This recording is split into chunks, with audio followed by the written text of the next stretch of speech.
Quero ressaltar que são dúvidas e esse ceticismo que mantém muitas pessoas na pobreza, correndo atrás da segurança. Ou melhor, quero ressaltar que são essas dúvidas e esse ceticismo que mantém muitas pessoas na pobreza, correndo atrás da segurança. O mundo real está aí esperando que você enriqueça. Só as dúvidas mantêm as pessoas na pobreza. E como já disse, sair da corrida dos ratos é tecnicamente fácil. Não requer muita instrução, mas as dúvidas são um obstáculo para muita gente. Os céticos nunca ganham, dizia Pai Rico. A dúvida não esclarecida e o medo criam o cético. Os céticos criticam e os vencedores analisam. Era outra de suas frases favoritas. Pai Rico explicava que a crítica cegava, enquanto a análise abria os olhos. A análise permitia que os vencedores vissem que os críticos eram cegos e que percebessem oportunidades que todos os demais não percebiam. É encontrar o que os outros não veem. É a chave para qualquer sucesso.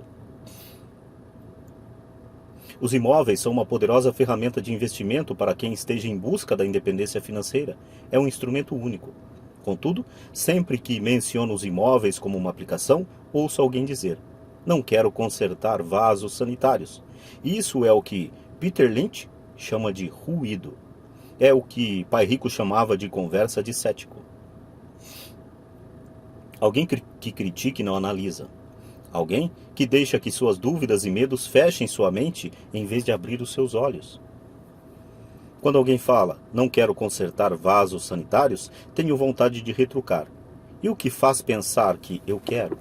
Eles estão dizendo que um vaso é mais importante do que aquilo que eles querem. Eu falo da libertação da corrida dos ratos e eles pensam em vasos sanitários. Esse é o padrão de pensamento que mantém muita gente na pobreza. Criticam em vez de analisar. A chave de seu sucesso está nos não quero, dizia Pai Rico. Eu também não estou afim de consertar vasos sanitários. Procuro sempre um bom administrador de imóveis que conserte os vasos. E ao encontrar um bom administrador que cuide bem dos imóveis, meu fluxo de caixa aumenta. Mais importante ainda, um bom administrador de imóveis me permite comprar ainda mais imóveis, pois não preciso me preocupar com o conserto dos vasos sanitários. Um bom administrador de imóveis é a chave para o sucesso com imóveis. Achá-lo é mais importante do que o próprio imóvel. Um bom administrador muitas vezes sabe de bons negócios antes dos corretores, o que os torna ainda mais valiosos. É isso o que meu Pai Rico queria dizer quando falava: a chave de seu sucesso está nos não quero. Como eu também não quero consertar vasos, descobri uma forma de comprar mais imóveis e apressar minha saída da corrida dos ratos. As pessoas que as pessoas que continuavam falando, não quero consertar vasos sanitários, muitas vezes se privam deste poderoso instrumento de investimento. Os vasos são mais importantes que sua liberdade. No mercado de ações, ouço muita gente declarar: não quero perder dinheiro. Bom, e o que os leva a pensar que eu ou qualquer outra pessoa gosta de perder dinheiro? Eles não ganham dinheiro porque optam por não perder dinheiro. Em lugar de analisar, fecham suas mentes a outro poderoso meio de investimento, o mercado de ações. Em dezembro de 1996, estava passando com um amigo pelo posto de gasolina do bairro. Ele olhou e viu que o preço da gasolina estava aumentando. Meu amigo é um cara encucado, um galinha pessimista. Para ele, o céu está sempre a ponto de cair e, em geral, cai sobre sua cabeça. Quando chegamos em casa, ele me expôs todas as expectativas e as estatísticas que mostravam por que o preço do petróleo deveria aumentar nos próximos anos. Estatísticas que eu nunca vira antes, mesmo quando eu já tinha um substancial bloco de ações de uma empresa petrolífera. Com essa informação em mãos, comecei a procurar e achei uma nova empresa petrolífera que estava a ponto de descobrir algumas jazidas. Meu corretor ficou entusiasmado com essa nova empresa e eu comprei 15.000 ações por 65 centavos cada uma. Em fevereiro de 1997, enquanto escrevo este livro, o mesmo amigo e eu passamos pelo mesmo posto de gasolina e, de fato, o preço do combustível subira cerca de 15%. Novamente, a galinha pessimista se preocupou e se queixou. Eu sorri porque em janeiro desse ano o preço daquelas ações da pequena empresa petrolífera já valiam $3 cada uma. E o preço da gasolina deverá continuar aumentando, se o que meu amigo diz for verdade. Em vez de analisar, as galinhas pessimistas fecham suas mentes. Se a maioria das pessoas entendesse como uma ordem de stop funciona dos investimentos em ações, haveria mais gente investindo para ganhar do que para não perder. Stop é simplesmente um comando de computador que vende automaticamente suas ações se o preço começa a cair, ajudando-o a minimizar as perdas e a maximizar alguns ganhos. É uma grande ferramenta para aqueles que têm pavor de perder. Por isso, sempre que ouço pessoas preocupadas com os não quero, em vez de pensar no que querem, sei que o ruído em suas cabeças deve ser grande. A galinha pessimista se apoderou delas e grita: o céu caiu e os vasos sanitários estão enguiçando. Assim, elas evitam seus não quero, mas pagam um preço alto. Nunca conseguirão o que querem na vida. Pai Rico me mostrou uma maneira de olhar para a galinha pessimista. Faça o que fez o Coronel Sanders. Com 66 anos de idade, ele perdeu seu negócio e começou a viver da aposentadoria da Seguridade Social. Não era o suficiente. Ele começou a percorrer o país tentando vender sua receita de galinha frita. Ela foi recusada 1009 vezes antes que alguém dissesse sim. E ele acabou se tornando um multimilionário numa idade que a maioria das pessoas está desistindo. Ele era um homem corajoso e tenaz, dizia Pai Rico a respeito de Harlan Sanders. Assim, quando você estiver em dúvida e um pouco receoso, faça o que Coronel Sanders fez com sua galinha. Ele a fritou. Razão número 3. Preguiça. Pessoas ocupadas são com frequência preguiçosas. Todos nós conhecemos histórias do homem de negócios que trabalha arduamente para ganhar dinheiro. Ele dá duro para ser um bom provedor de sua mulher e de seus filhos. Ele passa longas horas no escritório e leva trabalho para casa nos fins de semana. Um dia, ao chegar em casa, encontra vazia. Sua esposa foi embora com suas crianças. Ele sabia que estava tendo problemas com a esposa, mas em vez de esforçar-se em fortalecer a relação, ele se dedicou ao trabalho. Desiludido, seu desempenho no emprego declina e ele é demitido. Hoje em dia, encontro frequentemente gente muito ocupada para cuidar de sua riqueza, e há pessoas muito ocupadas para cuidar da própria saúde. A causa é a mesma. Estão ocupadas e continuam ocupadas como forma de evitar algo que não desejam enfrentar. Ninguém precisa lhes dizer isso. No seu íntimo, elas sabem. De fato, se você falar sobre o assunto com elas, elas respondem muitas vezes com raiva ou irritação. Se não estão ocupadas com o trabalho ou com as crianças, muitas vezes estão ocupadas assistindo à televisão, pescando, jogando golfe ou fazendo compras. Contudo, lá no fundo sabem que estão fugindo de algo importante. Essa é a forma mais comum de preguiça. A preguiça mantendo-se ocupado. E qual é a cura para a preguiça? A resposta está em um pouco de ambição. Muitos de nós fomos educados pensando que a ambição ou a ganância é algo ruim. Pessoas gananciosas são más, dizia a mamãe. Contudo, todos nós temos o desejo de possuir coisas belas, novas ou empolgantes. Para manter essa emoção de desejo sob controle, muitas vezes os pais encontram formas de suprir esse sentimento com culpa. Você só pensa em você mesmo, não sabe que tem irmãos e irmãs? Era uma das frases favoritas de minha mãe. Ou, você quer que eu compre o que para você? Repetia meu pai. Você pensa que fabricamos dinheiro? Você pensa que dinheiro dá em árvore?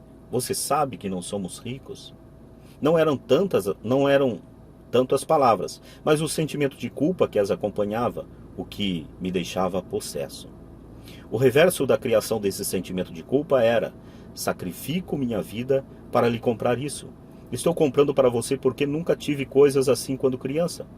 Tenho um vizinho que está totalmente falido, mas que não consegue colocar o carro na sua garagem. A garagem está cheia de brinquedos das crianças. Esses garotos mimados têm tudo o que sonham. Não quero que saibam o que é passar necessidade, diz o pai. Ele não tem um tostão guardado para mandar os filhos para a universidade ou para ele mesmo se aposentar. Mas seus filhos têm todos os brinquedos possíveis. Recentemente, recebeu pelo correio um novo cartão de crédito e levou os filhos para conhecer Las Vegas. Faço isso pelos garotos, diz com ar de grande sacrifício. Pai Rico proibia que dissesse, não dá para comprar.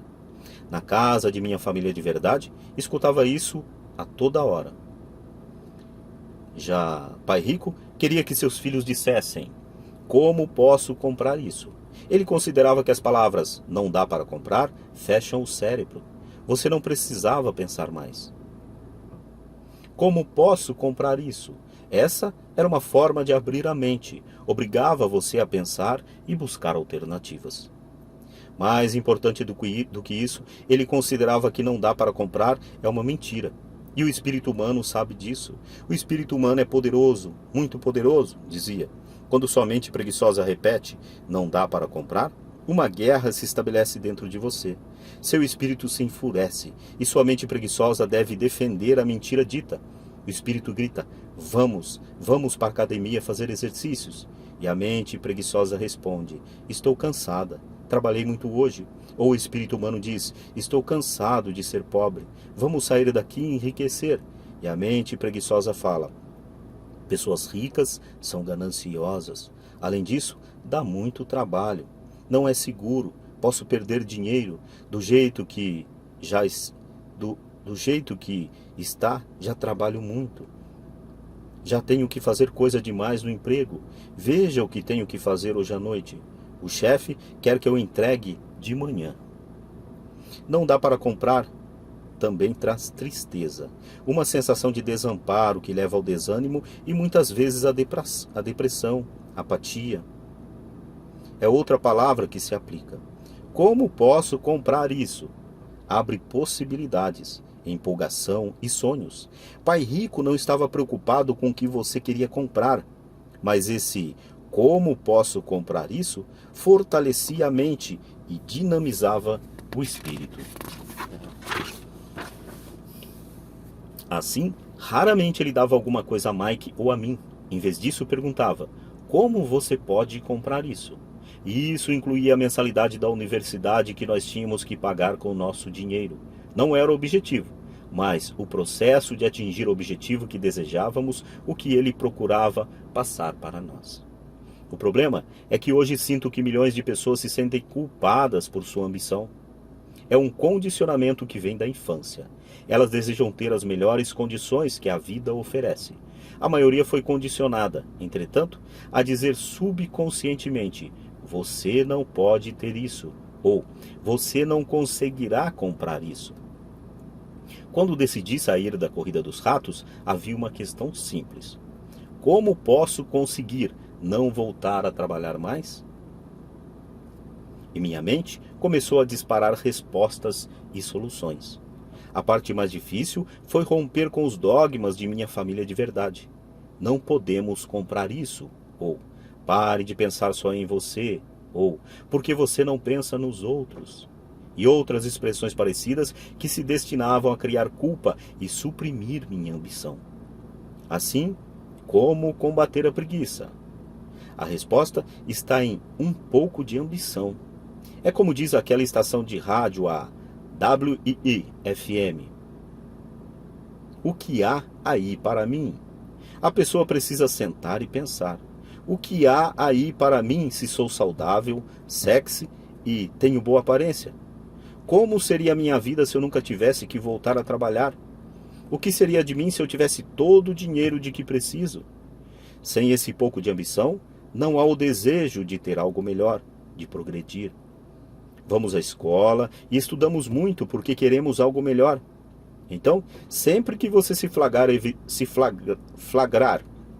evitando algo que você sabe que deveria fazer, a única coisa a fazer é perguntar-se, o que há aí para mim?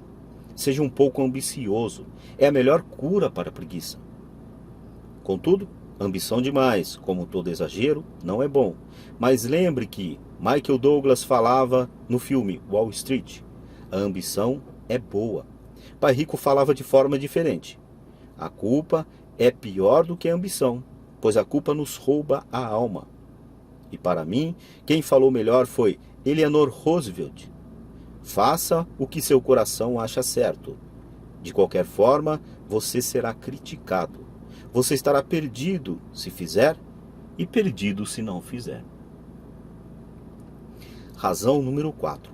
Maus hábitos. Nossas vidas são mais um reflexo de nossos hábitos do que de nossa educação.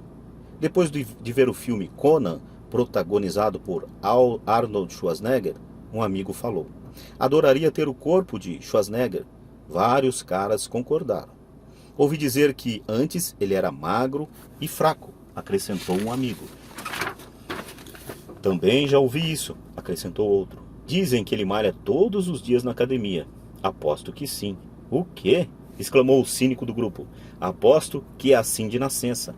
Vamos mudar de assunto e tomar umas cervejas. Este é um exemplo de comportamento controlado pelos hábitos. Lembro-me de fazer perguntas a Pai Rico sobre os hábitos dos ricos.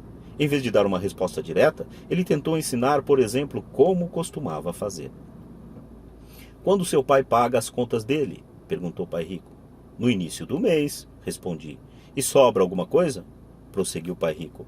Pouco, disse eu. É por isso que ele tem dificuldades, falou Pai Rico. Ele tem maus hábitos. Seu pai paga primeiro todos os outros. Ele paga a si mesmo por último, mas só se sobrar alguma coisa. O que em geral não acontece, comentei. Mas ele tem que pagar as contas, não tem? O senhor está dizendo que ele não deveria pagar as contas? Claro que não, disse Pai Rico. Acredito firmemente em pagar minhas contas no prazo. Só que eu pago a mim mesmo em primeiro lugar, mesmo antes de pagar ao governo. Mas o que acontece se o senhor não tiver dinheiro que chegue? Retruquei. O que o senhor faz então? A mesma coisa, prosseguiu Pai Rico. Primeiro pago a mim mesmo, mesmo se tiver pouco dinheiro. Minha coluna de ativos é muito mais importante para mim do que o governo. Mas continuei. Eles não vão atrás do senhor? Sim, se você não pagar, disse Pai Rico. Olhe, não estou falando para não pagar.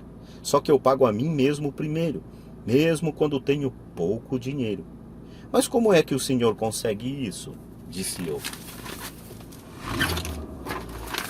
A questão não é como, a questão é por quê, replicou o pai. Ok, por quê? Motivação. Motivação, falou Pai Rico. Quem reclamará mais se eu não pagar, eu ou os meus credores? Sem dúvida os credores gritarão mais alto, respondi a pergunta óbvia. O senhor não faria nada se não se pagasse a si próprio. Está vendo? Depois de pagar a mim mesmo, a pressão para pagar meus impostos e os demais credores é tão grande que me obriga a buscar outras formas de renda. A pressão para pagar se torna uma motivação. Já tive empregos extras, comecei outros empreendimentos, negociei na bolsa, qualquer coisa para ter certeza de que esses caras não ficassem gritando comigo. Essa pressão me fez trabalhar mais, me obrigou a pensar, e tudo isso me tornou mais esperto e mais ativo no que se refere ao dinheiro. Se eu deixasse para pagar no final, não teria sentido as pressões e estaria quebrado. Ou melhor, se eu deixasse para pagar no final, não teria sentido as pressões e estaria quebrado. Quer dizer que o medo do governo ou de pessoas... Quer dizer que é o medo do governo ou de outras pessoas a quem deve dinheiro que o motiva? Certo, disse Pai Rico. Você vê? O pessoal do governo é forte. Os demais credores também. A maioria das pessoas se rende a esses tiranos. Eles pagam a eles e nunca se pagam a si próprias. Você conhece a história do fracote a quem atiraram areia na cara? Abanei a cabeça afirmativamente. Já vi esse anúncio de aulas de fisiculturismo nos gibis muitas vezes. Bem, grande parte das pessoas deixam que os fortes lhe joguem areia na cara. Eu decidi usar o medo do tirano para me tornar mais forte. Outros ficam mais fracos. Ao me forçar a pensar em como ter mais dinheiro, estou fazendo como quem vai malhar na academia. Quanto mais trabalho os músculos de minha mente, mais forte me torno. Agora não tenho medo desse pessoal. Gostei do que Pai Rico estava falando. Então, se eu pagar a mim mesmo primeiro, ficarei mais forte financeiramente, mental e fisicamente. Pai Rico concordou.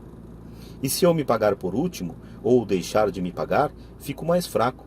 Chefes, administradores, credores e locadores ficarão me perturbando a vida inteira, só porque não tenho bons hábitos quanto ao dinheiro. Igualzinho ao fracote do anúncio, disse Pai Rico.